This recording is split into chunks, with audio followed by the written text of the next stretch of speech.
Assalamualaikum dan salam Sarawak Maju Makmur bersama saya Fatin Syahira Roti.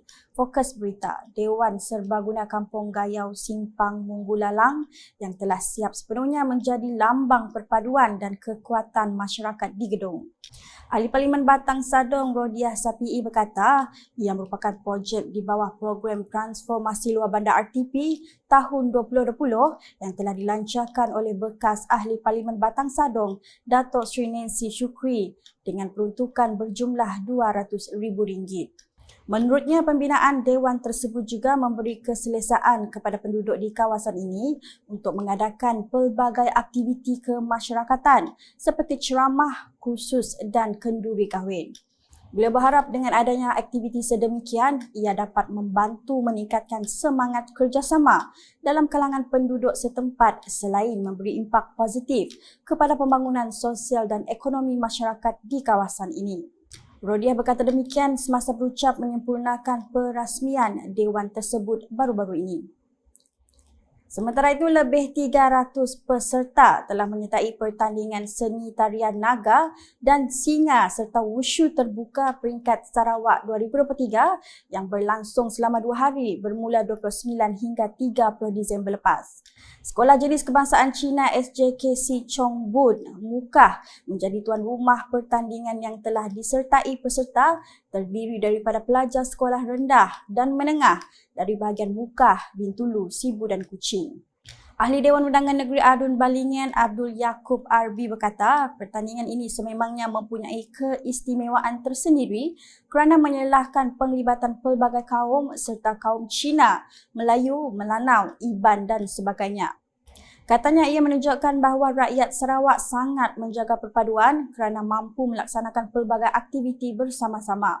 Ujarnya lagi, pertandingan seperti ini menunjukkan perpaduan antara satu sama lain sekaligus mempromosikan Sarawak sebagai negeri yang bersatu padu.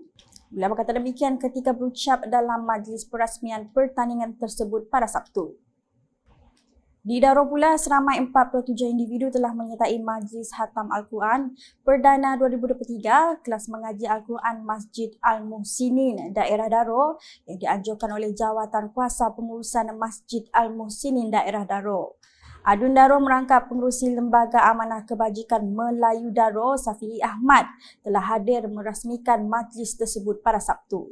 Dalam ucapannya, beliau memuji usaha pihak Masjid Al-Muhsinin yang menyediakan kelas mengaji bagi anak-anak di kawasan Darul. Tambahnya, pembinaan masjid itu dahulu sememangnya adalah untuk majlis-majlis ilmu keagamaan seumpamanya dan beliau berharap kemudahan masjid ini digunakan sepenuhnya untuk manfaat warga setempat. Dalam pada itu, Safi'i juga menzahirkan ucapan sempena Tahun Baharu kepada semua pihak khususnya rakyat di konstituensi Darul. Manakala Ibu Pejabat Polis Daerah IPD Kuching akan melakukan penutupan dan lencongan jalan secara berperingkat untuk memastikan majlis sambutan ambang Tahun Baharu atau Countdown 2024 berjalan lancar. Timbalan Ketua Polis Daerah Kuching, Superintendent Mervin Lisa berkata, peringkat pertama penutupan dan lencongan jalan akan bermula dari jam 7 pagi, manakala peringkat kedua dibuat bermula jam 4 petang sehingga majlis selesai. Antara jalan yang terlibat ialah Jalan Gambe, Jalan Lebuh Java, susul Jalan Lebuh Wayang ke Jalan Main Bazaar, lampu isyarat Jalan Main Bazaar atau Jalan Temple, susul Jalan Temple ke Jalan Wayang, susul Jalan Tun Abang Haji Openg ke Jalan Berek dan susul masuk dari Jalan Tun Abang Haji Openg, Jalan Per ke Jalan Wawasan. Beliau berkata demikian menerusi satu kenyataan media yang dikeluarkan oleh IPD Kuching pada Sabtu. Sambutan ambang Tahun Baharu 2024 itu akan dihadiri oleh Premier Sarawak, Dato' Patinggi Tan Sri Dr. Abang Abdul Rahman Zohari Tun Dato' Abang Openg. Sehubungan itu, Superintendent Mervin juga menasihati orang awam yang hadir menyaksikan sambutan agar tidak meletakkan kenderaan di bahu jalan bagi mengelakkan kesesakan lalu lintas. Dalam kenyataan sama, jelasnya IPD Kuching turut mengadakan operasi bersepadu yang melibatkan semua elemen IPD termasuk bahagian siasatan jenayah, bahagian pencegahan jenayah dan keselamatan komuniti, bahagian siasatan jenayah narkotik, bahagian siasatan jenayah komersial dan semua balai termasuk bahagian siasatan dan penguatkuasaan trafik yang akan menjalankan ops mabuk. Sekiranya terdapat sebarang maklumat mengenai kejadian jenayah, dadah atau trafik, orang ramai boleh menghubungi Pusat Kawalan IP di Kuching di talian 082-2444-44 atau terus ke Balai Polis berhampiran.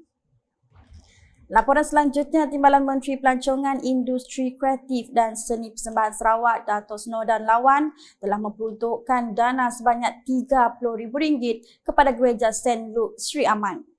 Beliau memaklumkan perkara tersebut semasa berucap pada majlis makan malam sempena ulang tahun Gereja St. Luke Sri Aman ke-160 di Semanggang baru-baru ini.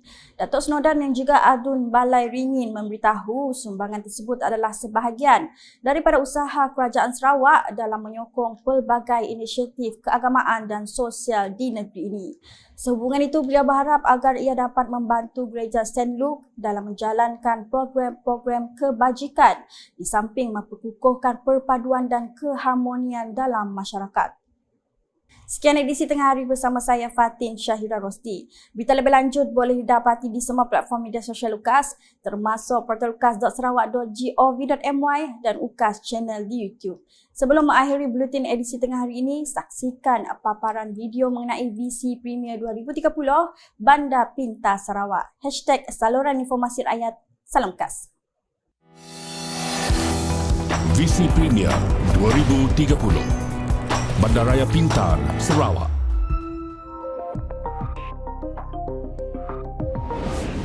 Sarawak sedang membangunkan pelan induk bandar pintar bagi kawasan-kawasan bandar yang akan mengutamakan kemampanan alam sekitar di dalam proses urbanisasi. Pelan induk Bandar Pintar Kuching dibangunkan dengan mobiliti karbon rendah dan infrastruktur bandar pintar sebagai keutamaan yang penting di dalam pembangunan Ibu Negeri Sarawak pada masa hadapan. Dimulakan pada 2019 oleh Majlis Perbandaran Miri dan Sarawak Information System Sdn Bhd Sains. Antara komponen-komponennya termasuklah papan tanda digital, bandar selamat dan taman selamat, perparitan pintar, bas pintar, trak pintar, aplikasi bandar pintar, Miri Cares, pelancongan Miri, Electronic Local Authority 2 ELA2 dan Pusat Kawalan. Bangunan-bangunan hijau yang mematuhi Indeks Bangunan Hijau GBI, antara yang menyelah termasuk Universiti Teknologi Sarawak UTS di Sibu dan bangunan Dewan Bandaraya Miri. Pusat Operasi Bersepadu Sarawak SIOC merupakan komponen penting di dalam perancangan Bandar Pintar Sarawak dan saling boleh kendali serta ia adalah sebahagian dari inisiatif Kerajaan Sarawak dari VC yang amat berhormat Datuk Tinggi Dr. Abang Haji Abdul Rahman Zohari bintun Datuk Abang Haji Openg, Premier Sarawak. Penggunaan meter elektrik pintar yang dimulakan oleh Sarawak Energy untuk mempertingkat pengalaman pengguna dan membekalkan perkhidmatan bacaan bil yang tepat berdasarkan penggunaan masa sebenar.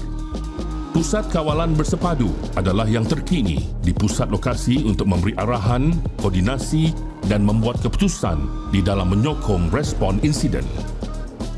Sarawak bakal menjadi contoh kepada negeri-negeri lain di Malaysia dengan perancangan Bandar Pintar. VC Premier Sarawak Maju 2030.